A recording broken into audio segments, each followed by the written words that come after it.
What's up, Lock 22 Nation? It's your boy GOBO coming at you with our opening round of the playoffs. Puck University, hashtag PuckU. With me, as always, is my faithful co-host, Tommy Mitchell. Tommy, say hi to everybody.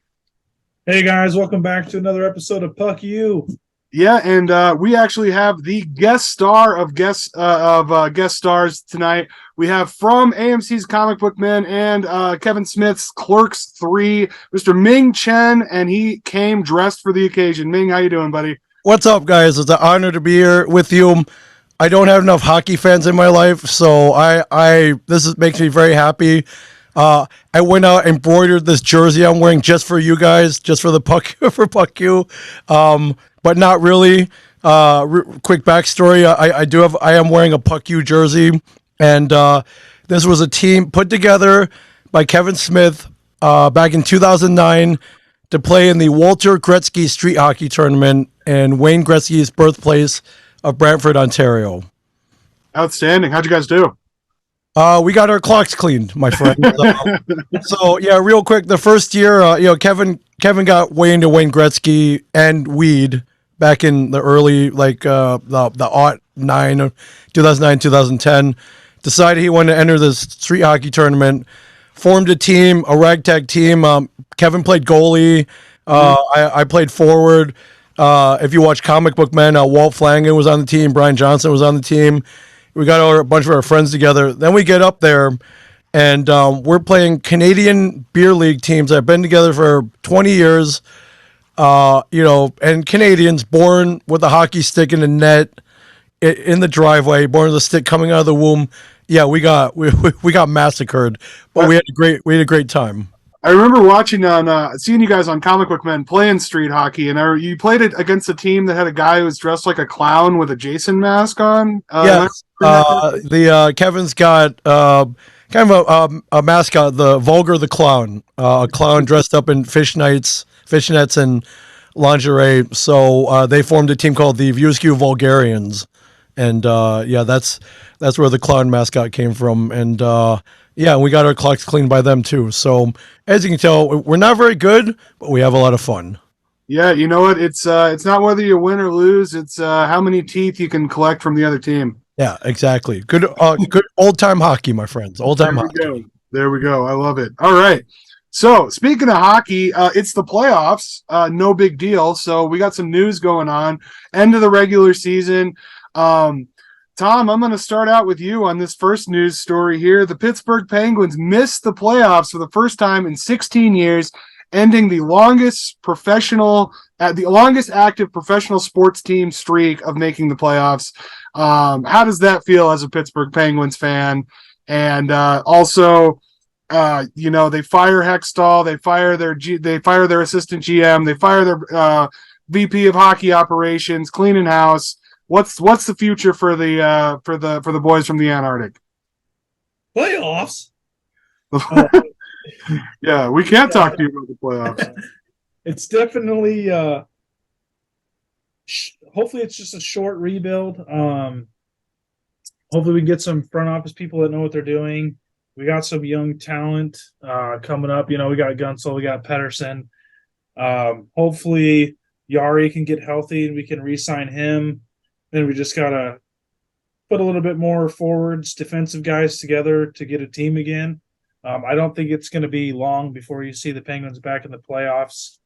But yeah, it's heartbreaking to say the least. I mean, 16, 17 years, in the playoffs, and we're hoping for another shot at it. We had a good shot with the two worst teams in the division to make the playoffs, and we go for 2. So that's definitely heartbreaking. You just had to beat Chicago, and you couldn't do it. Ming, what are your thoughts? Yeah, I feel bad for you, dude. I know exactly how you feel. The Devils went to the playoffs, I think, 14, 15 years in a row until the ill-fated Kovalchuk year, 2010. And, they made it back to the Stanley Cup finals in 2012, but then it kind of fell apart from there. It's weird having a playoff series with no Crosby, no Malkin, and on the flip side, no Ovechkin either. The Caps didn't make it either. Right. Very weird. But I think, gentlemen, this is all to tell us that we're getting old, just like Malkin, Crosby, and Ovechkin. Listen, they can only be so good for so long, and I would love to see all three of them hit the playoffs again someday. But I think that window's closing. And I thought the Penguins were going to do it. Last 5 games, I'm like, all they got to do is win a couple and keep pace, and they couldn't do it. And I feel bad for you. I'm sure Sidney Crosby's got a mean golf game, and if you want to throw your allegiance behind the New Jersey Devils, who won one of those games near the end, feel free. I will not chastise you if you don't. But again, I know how you feel. It sucks. It sucks not seeing your team in the playoffs when you can basically count on it. And so I love it. What do you do when things crumble? You fire the whole front office and hope it works out. Hopefully they grab some good draft picks and things work out next year. Yeah, I mean, you're right. I was going to mention the Ovechkin thing as well. Yeah, with the whole new looking playoffs this year. And you know what? I'm not going to start officially feeling old until Jaromir Jagr finally hangs his skates up. He's still playing in the KHL. Unbelievable. Was he 51 or something? He's in his 50s, correct? 57. Whoa. And scoring, too. He's scoring some of these 20-year-olds. It's great. God bless him. All right, so moving on from the Pens, we'll get back to them. I know, Tom, you probably got some more opinions going on about that. The Ducks, the Caps, the Blue Jackets all fire their head coaches. It's kind of like Black Monday in the NFL. I know we kind of bring everything back to like NFL analogies, but you know what? It's hockey season, bunch of head coaching opportunities. Which one of these teams do we think is going to get back on top first? We'll start with Ming Chen. Oh man! So wait, which teams? So we got Anaheim, the Capitals, and the Blue Jackets. So I mean, all three. I think the Caps, pick it back up, possibly even as soon as next year. They've all had a pretty solid front office. I mean, bolstered by one of the greatest players of all time. But Columbus, man. I feel bad for Johnny Gaudreau. He could have been a winner. He could have signed with the Devils. They gave him a shot. And listen, you can get as much money as you want, but playing for a winner, that's priceless. And they just don't seem to have it. Anaheim, I mean, they have that shot at the Bedard lottery. So if that happens. If that happens, they've got a shot. But those are two pretty hapless franchises right now. So that if they're fighting the front office, that may be a good move. But still, you gotta get the system down. You gotta get the right players on the ice. And out of those three, I gotta go with the Caps. Tommy, I would say I 100% agree with Ming on this one. I don't think, based on the interview that they had with Ovechkin, I don't think he's going to hang it up at the end of this year. I think he wants another playoff run. So, I mean, I think that if they do well in the offseason, get a couple players to help Ovechkin out, I think they'll be back as soon as next year. There you go. So I want to agree with you guys. Because yeah, I mean Ovi is superhuman, man. I got the opportunity to see him play in person a couple of times and got to sit in the lower level, and one of his slap shots rang off the boards right in front of me. I thought my heart was going to stop. I was like, I couldn't believe somebody could shoot a puck that fast. So yeah, Alex Ovechkin he's a god in the hockey world. He will definitely be a first ballot Hall of Famer. Stanley Cup champion. I just don't know the Caps. I think that they carry a little bit too much hubris with them, and I think that that's kind of what held them back this year. And I think the better argument is, I mean, it's legitimate. The guy could be a generational talent right now. Anaheim's got the best odds for the first pick. And if he lands there, new coach, new offensive, force, anything could happen. The Pacific Division has been traditionally kind of weaker, one of the weaker divisions. So I think Anaheim could push to the playoffs next year. So it'll be interesting to see what happens. But so that leads me to my next question here. Better doesn't end up with Anaheim. I'm trying to think of who the other teams are in the lottery, but where else does he make an impact? I'll give you let's see. So we got Anaheim at the bottom, then the Blue Jackets, the Blackhawks, the Sharks, the Habs, Arizona, and Philadelphia. Those are also pretty bad teams. I mean, Anaheim. I love Chicago to get a shot. They just lost not lost, but due to old age, I guess. They lost a couple superstars. And they're not that far off from their last Stanley Cup victory. I would love to see Chicago win the Bedard lottery. You never know how those ping pong balls are going to bounce. So, if I were to guess, I'll go with the Blackhawks. I like it. Tommy.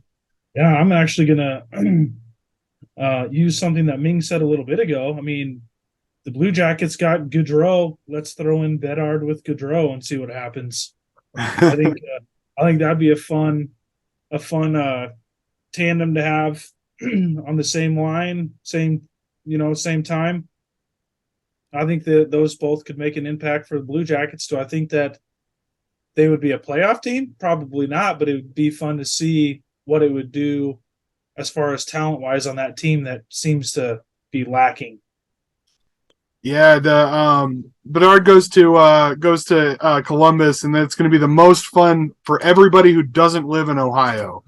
So it's like just the amount of salary cap hell that they're going to be stuck in. I didn't even think about that. That's right. Yeah, and I think they're still paying off some contracts from some of the guys that they shipped. So I mean, yeah, basically they will be the worst team with the most amount of salary cap violations. And yeah, Bedard is going to be gone in 2 years, traded to probably Boston or, LA, one of the major market teams, which is going to suck. But that's why I'm kind of hoping that he can be a franchise player somewhere.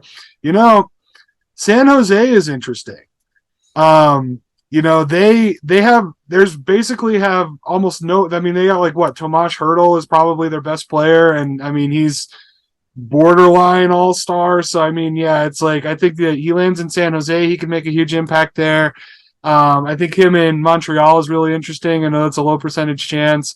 God help him if he ends up with the Coyotes. Good Lord. That is such a poor franchise, and they're going to be in Houston in the next 5 years anyways.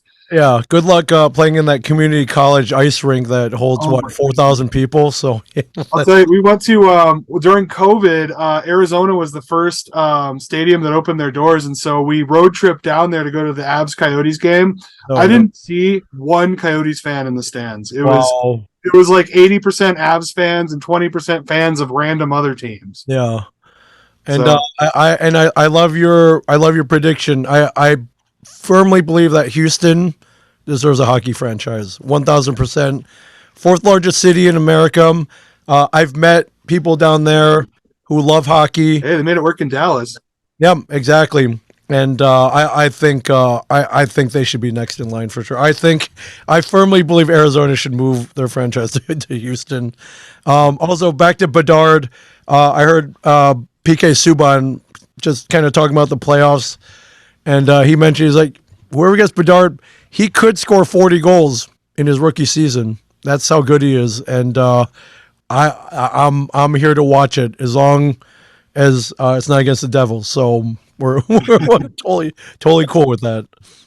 Hey, you know what? I mean, the Avs got their generational talent a few years ago with Cale Makar, so I mean, can't be greedy. I love to see these kids that come into the league and make an impact. So hopefully he gets to play, and then whatever team he lands on becomes a contender. And then, yeah, Arizona. I mean, I think it's interesting because I think Houston is probably the landing spot. Which poor Quebec City has been just chomping at the bit for a team. They got passed over for the Kraken. They got passed over for the Golden Knights. So it's like they're going to get passed over on Arizona too. So I mean, you know, God bless them.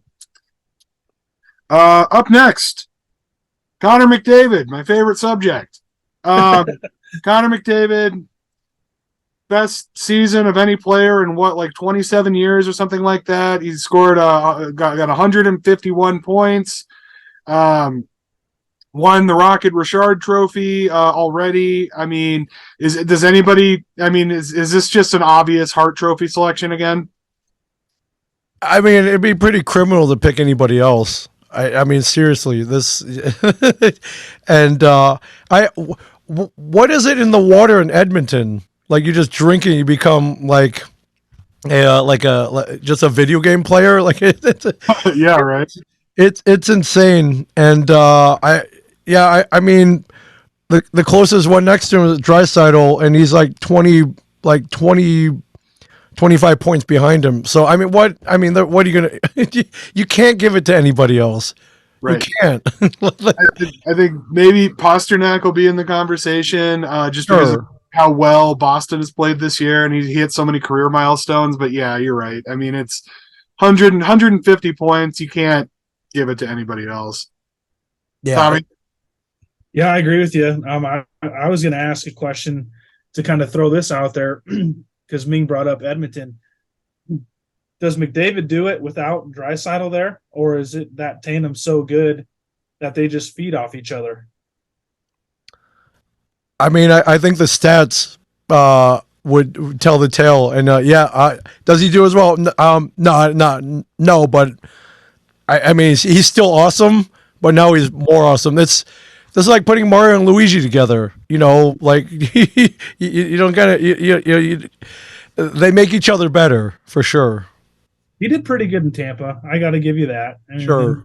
Moving here, I mean, he's just that much better. So, I mean, I think he was good before, but I agree with you. I think Leon just helped him out, and they have so much chemistry together. So to say yes, I agree. I think he's going to win the trophy. If only Edmonton could play defense. Anyways. Okay, so that's kind of the major news outside of our playoff predictions, which are coming up. I know you guys are interested in that. But let's talk about some team updates. So, Tom, your Penguins, they fell apart. What comes next? Or what are some other things that you noticed outside of the firings and the things you spoke about earlier? Well, I think first things first, I think they're going to have to get rid of somebody. One of the big three, Malkin, Letang. I don't think they'll get rid of Crosby. He's going to retire a Penguin. So I think one of those big three are going to have to move Letang or Malkin just so they can get some talent, younger talent on there. Hopefully we get some front office people with some good experience to move the team forward. Like Ming said, I hope they can recover and be a playoff team in the next couple of years, but it's going to take a lot of pieces of the puzzle to come together at the right time. And I think right now we're in some salary cap. So I think the first thing we're going to see is some moves. There you go. I was in Pittsburgh not that long ago. The people of Pittsburgh will not stand for mediocrity. The people of Pittsburgh will not suffer for a long playoff drought. So yeah, I think heads are going to roll until results are seen. So I got no love for the Penguins, but the fans are very passionate, and the fandom in Pittsburgh is what I wish to see one day in New Jersey. Probably not going to happen, but the fandom is something I envy. And as such, I think the fandom won't settle for a longer than say 2-year playoff drought. So good luck. That Three Rivers crowd, man, they get into it for sure. I mean, look at the way, I mean, the Pirates are kind of the are kind of the X factor, is they're pretty consistently mediocre. But yeah, if you look at like if you look at like the Steelers, I mean, yeah, they have been consistently competitive for decades. And so it's like, and the Penguins, same thing, multiple Stanley Cups that Crosby, 87 is going to hang in the rafters. He's definitely retiring a Penguin. And then before that, I mean, you got Super Mario, you got Yager, who we mentioned. I mean, just so many superstars have gone through that uniform. So yeah, the people of Pittsburgh, no mediocrity for sure. All right, so moving on, Ming, tell me about my second favorite cryptid, the Jersey Devil. Okay. Unexpectedly amazing season. You see this big smile on my face? Listen, I would have settled for 500. Biggest point swing from one year to the next in NHL history. I don't know who sold their soul to get these results, but I want to thank them. It wasn't me. Maybe it was Walt Flanagan from Comic Book Men. I don't know if he has a soul to sell, but if he did, I got to thank him. But I didn't see. Devils lost their first 2 games pretty handily. I think they lost to the Flyers and Detroit, which are pretty mediocre teams. And I was like, all right, well, here we go again. Hey, we get to go into the Bedard lottery. Great. So, I remember January, February roll around. It's like, wow, meaningful hockey in January and February. Like I haven't felt this in a while. And I'm just happy with how everything turned out. Jack Hughes, the emergence of Jack Hughes was something that we'd hoped to see, and now we see it. And he's put it all together. Then Nico Hischier, Jesper Bratt, stole John Marino from you, but he's just been a huge defensive addition. Dougie Hamilton has scored more points. I think he's got the record for points for a Devils defenseman, I believe. And everyone just kind of put it all together. I actually got some decent goaltending this year as well. So I wanted them to win the Metro Division, but I can't. Let's not get greedy here. They're 1 point behind Carolina. I'm not going to cry that much about them as long as they kill them in the playoffs. So, this turnaround is something that I think every hockey fan would love to see, especially if who knows, it could happen to Anaheim next year. It could. The Blue Jackets, if things happen, if things fall in the right place and they make the right moves and some people step up, you never know. But I don't think anybody saw this coming, and I'm here for the ride. If they win the cup, great, obviously, but I'm just happy seeing them in the playoffs. I don't know if I'm going to live with myself if they lose to the Rangers in the first round, but after that, but that's anything. Even regular season game, they lose to the Rangers. I'm done for the week. Don't talk to me. But after that, if they don't move on, I'm not going to complain that much. It's been when you talk about magical seasons, this is it, and I'm just glad I got to witness it and follow along. And I'm pretty happy with how things shook out for sure. Yeah, and the Devils always have a special place in my heart because they started in Colorado as the Rockies. Yeah, the Colorado Rockies were the baseball team. So and then Marty Brodeur, yeah, probably the best goalie ever played for the Devils, and so yeah, I'm rooting for you against Thank the you. Rangers. I'll get to my pick, my official pick when we talk about that up next here. But that, and I know Tom, I know your son's a huge Jack Hughes fan. I was at a Yeah. card show last weekend, and I tried like hell to find a Jack Hughes card for him, man. But Brodeur was the only Devils card anybody had. I mean, nobody stocks hockey cards anymore. It's tragic. So Hopefully Dames gets back to me on that. Yeah, Ming, you you'll never love know. it. I got a almost 8-year-old son. He turns 8 on the 7th of May, and he's a huge Devils fan. So I'm sure you can guess where my pick's going to go for the first round of that as well. So I think you'll be happy. That's just good. That's just called great parenting, my friend. And well done, well done. And yeah, I mean, your son's gonna enjoy Jack Hughes for many years to come. I mean, possibly into his college years. I mean, I mean, that's almost definite, barring any mishaps or injuries. But yeah, your son has attached himself to a winner, my friend. There we go. So speaking of winners, Colorado Avalanche, reigning Stanley Cup champions. We're getting healthy at the right time, boys. That's why I think that I think that we struggled through the year. McKinnon had a long-term injury. Rantanen had a long-term injury. We've struggled in goal because of issues with backups.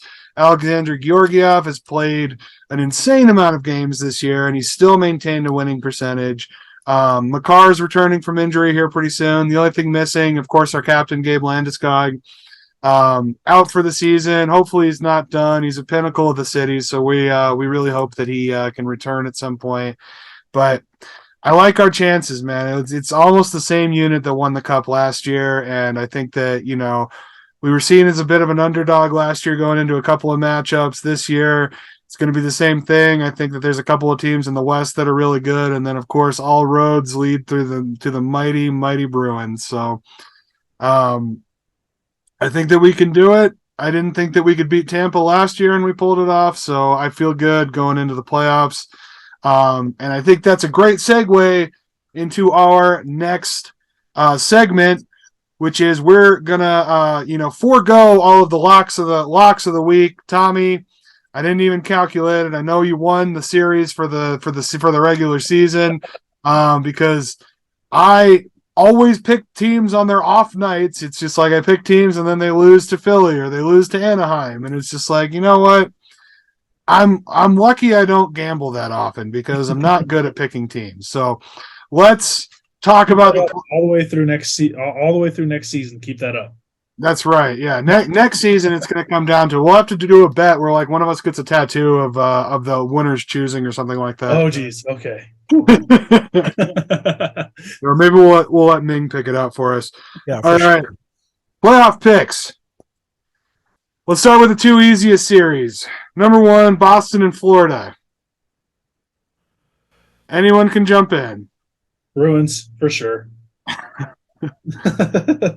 Yeah, I mean, they've broken the NHL record for points in a season, wins. Florida's not a pushover, so I don't think they're going to get swept. But Allmark's a wall, man. Linus Allmark is he scares me. I don't envy any team going against him. I do think the Panthers might be able to pull out one, but but with that being said, the Panthers have no shot. I Bruins in 5.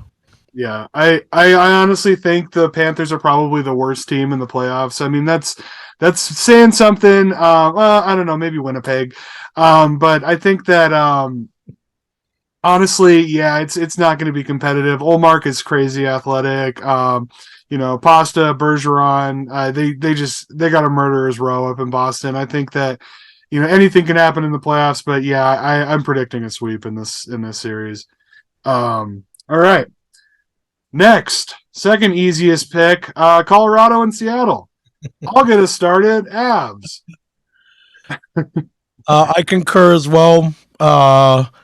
I mean, the Kraken's been impressive, reaching the playoffs in such a young point in their franchise history. But yeah, the Avs are.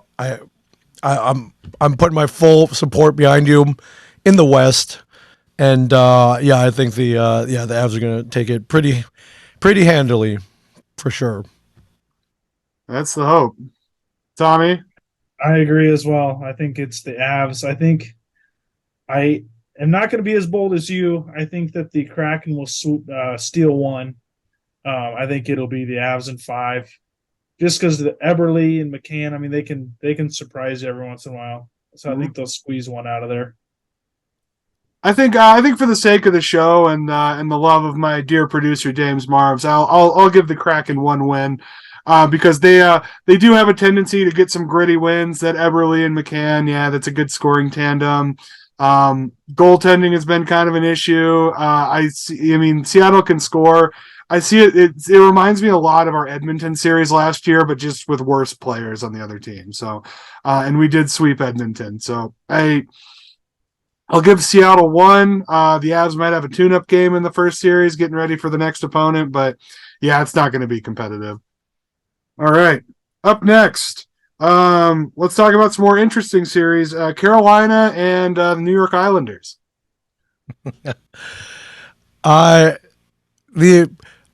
Everything I know about Carolina comes from watching them play the Devils. They've always been tough with New Jersey, and I'll tell a quick story. 2009 playoffs, Stanley Cup playoffs, Hurricanes versus Devils. Kevin Smith comes back into town, and he's like, hey, great news, guys. I bought a suite for the whole Devils playoff run. So as far as they go, I have this box. And everyone's up there, and the food is free. We got champagne up there. It's going great. And it goes to game 7. Devils are up 2-1 with, I think, a minute and 26 seconds left, and Carolina scores 2 goals in quick succession, and we're stunned. Not only do we not get to go to the, because we're high-fiving already. We're like, hey, we get this whole box for another series, because Kevin said he was going to get it for the whole run.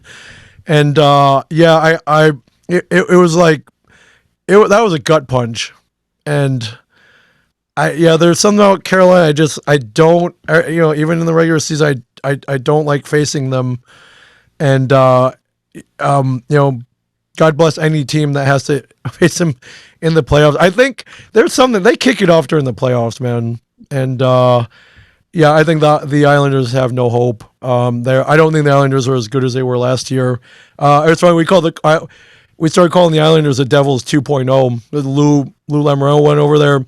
Started, got Parisi, got a bunch of former Devils, Travis Zajac, and but they're, I never doubt the Hurricanes. I'm pretty scared of them, actually.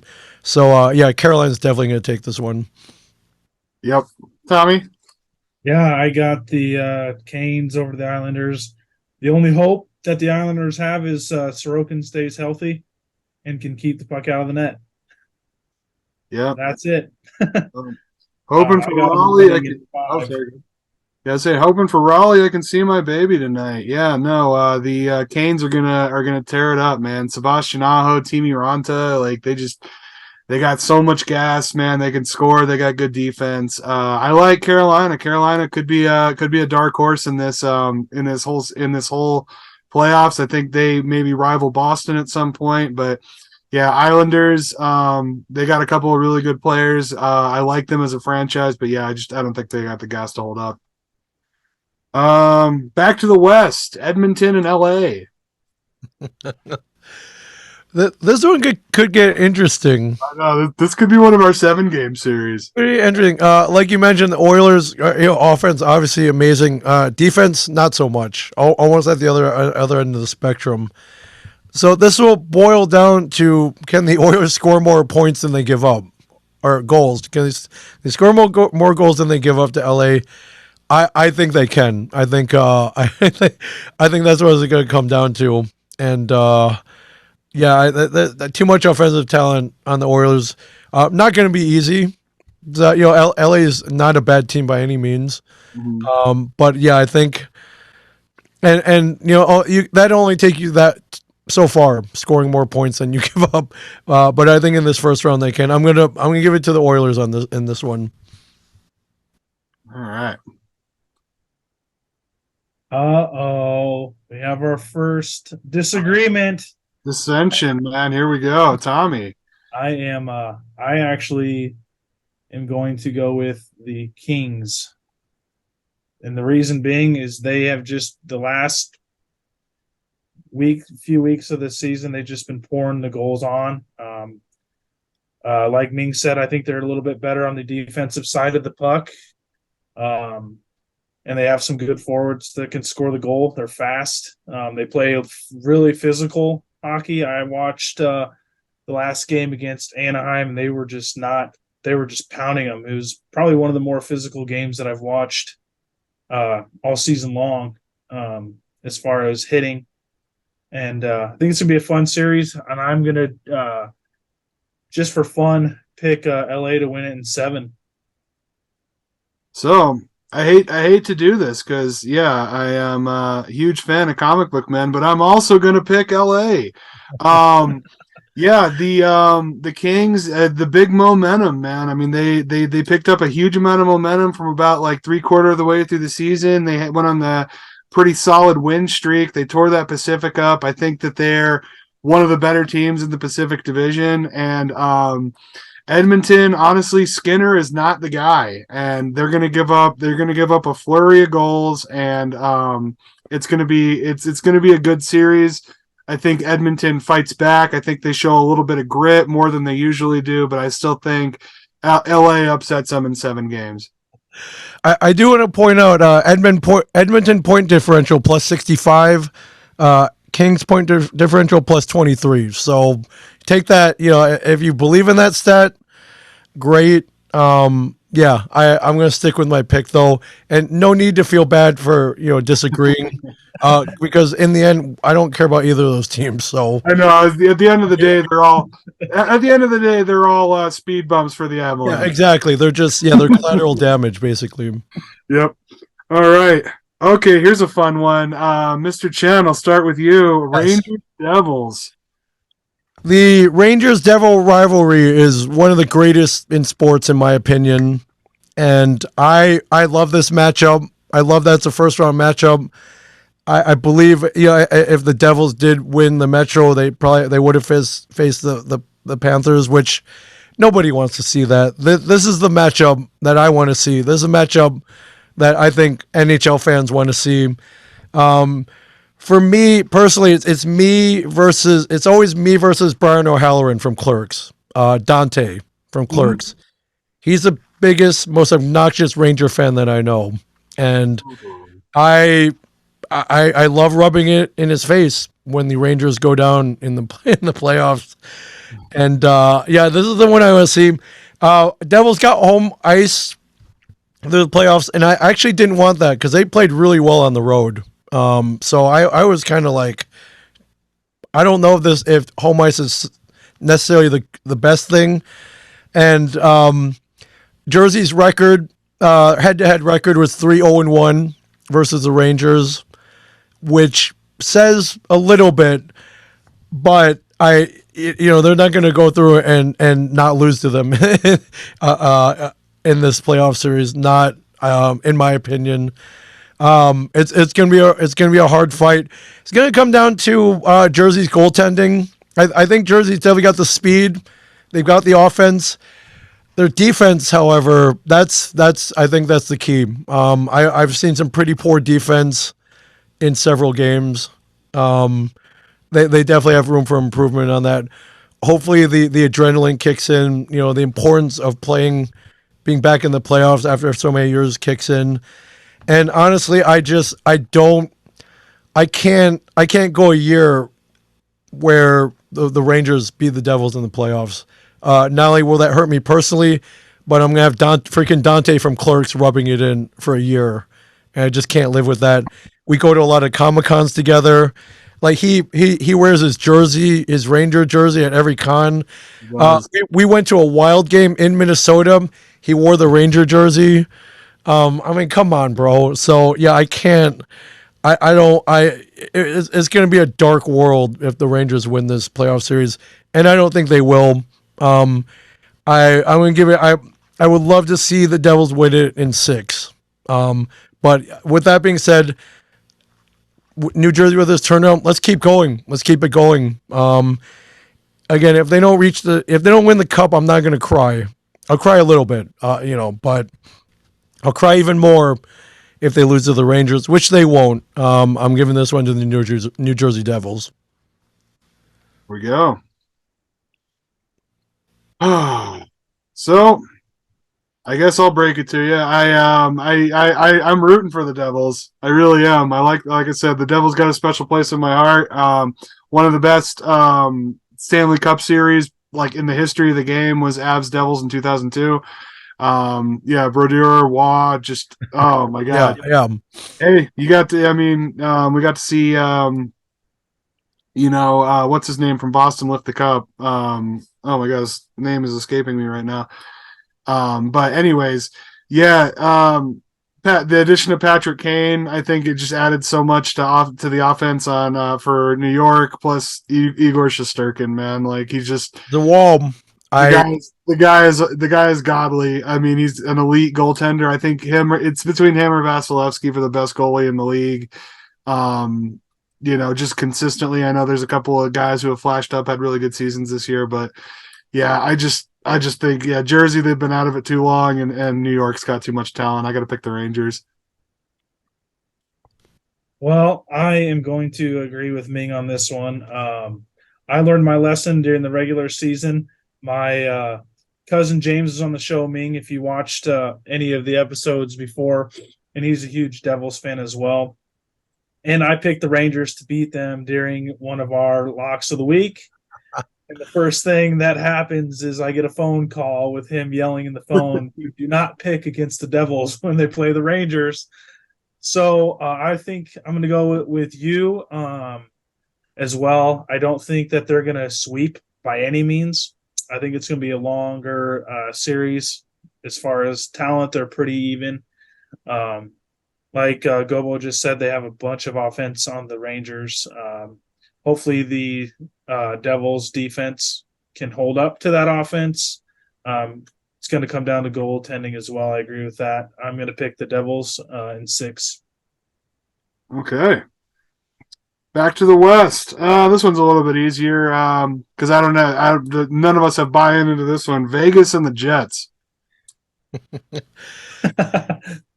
Yeah, I remember Vegas as a juggernaut. They came out of the gate guns blazing, and they since cooled off since then. But very well-rounded team, talent all around, and I mean Winnipeg not so much. I mean, what more can I say? So I think Vegas is going to roll over Winnipeg for sure. I mean, it doesn't really need any hardcore analysis. Vegas is just a way better team for sure. Yeah, this one could also be a sweep. I think a couple of big names. I mean, the Jets have like 5 injured starters, including Blake Wheeler and Ehlers. So it's just like, who's going to score goals? And then, I mean, Vegas, they're squeezing the last bit of juice out of Jonathan Quick, and they got, like you said, Juggernaut's a good. It's funny if you watch Vegas, like they almost move in unison on the ice. Like it's they remind me of like a bad guy from the Mighty Ducks movies. they're so coordinated and they're so big and strong. So it's like, Vegas they're gonna handle business. Was it Team Iceland? Yeah, they're like Iceland or the Hawks, or the varsity. I'm trying to think. Yeah, the man bringing up all the Mighty Ducks knowledge here, but that's like Ming said, they're just a better team. I agree with you, Gobo. I think it's going to be a sweep. I think Vegas is just going to wipe the floor with Winnipeg on this one. No analysis here. I think it's going to be a sweep. It's going to be Vegas in 4 games for sure.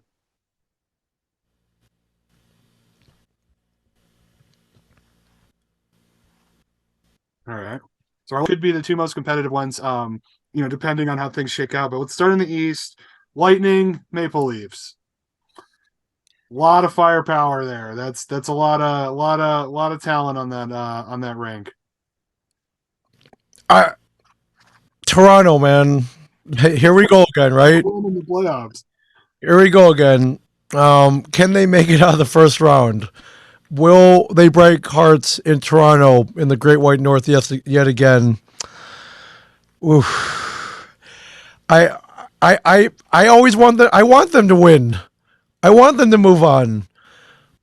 Someday I want them to bring the cup back to Canada. I I don't know if this is a year. My and yeah, what a matchup with Tampa. Again, Tampa's another one of those teams that kicks it up during the playoffs. They know how to win. It may be closer than we think. I'm going to give the edge to Tampa Bay though. I just based on what I've seen over and over and over again, it's almost it's heartbreaking. It's heartbreaking, and I'm sure someday in my lifetime we'll see them advance past the first round. But I don't think 2023 is the year. And yeah, I'm gonna give it up. I'm gonna give it up for Tampa Bay this year yet again. Yeah. 3-time Eastern Division champions. Yeah, I mean and they have the same roster. Like they didn't really lose any key pieces. Stamkos is there, Vasilevsky is there. Yeah, Toronto, if you look at the rosters next to each other, Toronto should win in 99 times out of 100. They have so much talent on that team. It's flabbergasting that they can't win in the playoffs, but they can't win in the playoffs. They cannot get out of the first round. So it's Tampa. It's obviously Tampa. They just played Tampa. Toronto just played Tampa a couple of games ago and pulled it off. Again, though, it was a close game. I don't think they have it in the tank. I agree with you guys. It's like they fizzle out in the playoffs, and Tampa Bay plays so strong in the playoffs. To me, it's an easy decision. I took Tampa in 5. I don't know if it'll be 5. I think maybe 6, but yeah, it's Tampa for sure. All right. And then the series where I'm hoping for the stadium to collapse and both teams not to move on, the Minnesota Wild and the Dallas Stars. Do you just want them wiped out of existence? Yeah, give the Avs a second round bye. But yeah, I hate both of these teams. I'll get started with this. Yeah, Wild. They got that Robertson. He's a star. He's a big time scorer. Ottinger, yeah, he's a great goalie. He's kind of coming into his own. He's a big physical guy. But I just think Minnesota's got too much talent. That Gustafsson kid, he's really making a name for himself. Kirill Kaprizov is back on the ice. I hate both these teams. I think I hate Dallas a little bit less, but I still got to pick Minnesota. I'm going to agree with you. I was lucky enough I got to go to a Wild preseason game. I think back in October. Loved what I saw. I believe both these teams did beat the Devils at least once this year when they played. So, rightfully so. They're in the playoffs. They got a lot of talent. But I'm going to give the slight edge to the Minnesota Wild as well. Yeah. I am a huge Iowa Wild fan, so being from Iowa, so I am actually going to go with our guy Paulie on this one. We had him on the show like week 2. He's a big Wild fan, and he'll be happy to hear me say that I am also choosing the Wild. Like Gobo said, with Kaprizov coming back and Gustafsson in goal, he's been doing phenomenal as well. I do think, however, that this is going to be another long series. I see this going 6 or 7 games for sure, because the talent's there on both sides. For me, this can actually be a coin toss, but just my Iowa Wild heart says to cheer for Minnesota on this one. I mean, yeah, I think that I might get my wish. I think that whoever wins this series is gonna be so beat up by the second round. I think the Avalanche are gonna have a pretty favorable matchup. But I don't know. I hate playing either of these teams in the playoffs. I got bad memories from both of them. Um, but we'll see. We'll see how it goes. I mean, the Avs broke their curse with the Blues last year. So, all right. So that's it. That's the playoffs, gentlemen. Those are all the teams that are left. So, yeah, I'm sure by the time we do our show next week, a little bit of the picture will have formed, and yeah, we can see exactly how right or wrong we were. But yeah, that is all I have on my little rap sheet here. Any other hockey news or any other general news you guys want to share? I mean, I'll put it simply. I'll see you in the finals, my friend, and it's going to be a knockout, drag out fight, my friend. But I do want to go back to the first time they played each other this year, the Devils and the Avalanche, and Devils end up winning 1-0, and it was a great game. It was a nail biter. I was on the edge of my seat. I was pacing. I did not think that 1-0 lead was going to hold up by any means, and it did. And maybe a little foreshadowing. That's what I'm hoping for, my friend. All right, so if that happens, you got to come back. Oh yeah, for sure, absolutely. Absolutely. Yeah, no. No, if we get if we get a Devil's Avs Stanley Cup, I might have to fly out and meet you at whatever con you're at, and we can have a beer, watch it together. Oh yeah, that'd be great. Or or if I'm actually at home, yeah, we can sit here in the studio and argue about it for sure. Yeah. Buckle that fight strap, my friend, because there you go. They all got them, man. They all got them. yeah. Speaking of hockey news, if I may bring this up, I don't know if you saw that clip from the FDNY versus NYPD charity hockey game. There was like 30 fights. Yeah. Yes. Yeah. I'm like, this is great. It was a fight disguised as a charity hockey game. It was great. Everybody loved it. I'm like, huh. And I read the comments. Some people were like, "How disgusting! You're supposed to be doing this for charity." I'm like, "Yeah, they were. Yeah. This is what the people wanted to see." They weren't fighting the sick kids. They were fighting each other. Yeah, and there was a lot. People were like, "Oh, finally, the cops get a beat down," and I think the FDNY won most of those matches. So, I thought that was awesome. That was like hockey.